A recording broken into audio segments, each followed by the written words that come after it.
നമസ്കാരം സുഹൃത്തുക്കളെ. ഭ്രമയുഗം ചെയ്യുമ്പോൾ മമ്മൂട്ടിയെ താൻ നേരിട്ട് കണ്ടിട്ടില്ലെന്ന് മണികണ്ഠൻ ആചാരി.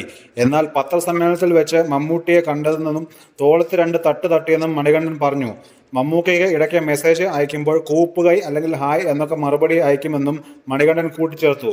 സുഖമാണോ എന്ന് ചോദിക്കുമെന്നും ക്ലബ് FM നൽകിയ അഭിമുഖത്തിൽ മണികണ്ഠൻ പറഞ്ഞു. ആക്ടർ എന്ന രീതിയിൽ മനയിൽ കയറാത്തതിൽ വിഷമമുണ്ട്. ഇതിന്റെ പത്രസമ്മേളനത്തിൽ വെച്ച് അദ്ദേഹത്തെ കണ്ടു. തോളത്ത് വന്ന 2 അടിയൊക്കെ അടിച്ചു. കൂടുതൽ സംസാരമൊന്നുമില്ല.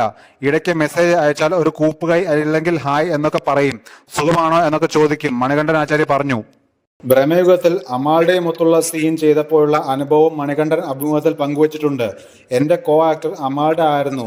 ഞാനും അമാൾഡയുമായിട്ട് കമ്മട്ടിപ്പാടം മുതൽ പരിചയമുണ്ടല്ലോ. എന്റെ റോസമ്മയാണല്ലോ. എനിക്ക് സിനിമയിൽ 2ാമത്തെ മരണവും സമ്മാനിച്ചു. ഒരു ഫേസ്ബുക്കിൽ കമന്റിൽ ഒരാൾ പറഞ്ഞതാണ്, ഈ പെണ്ണുമ്പുള്ള ചേട്ടന്റെ പുറകിൽ നടന്ന് കൊല്ലുകയാണല്ലോ എന്ന്.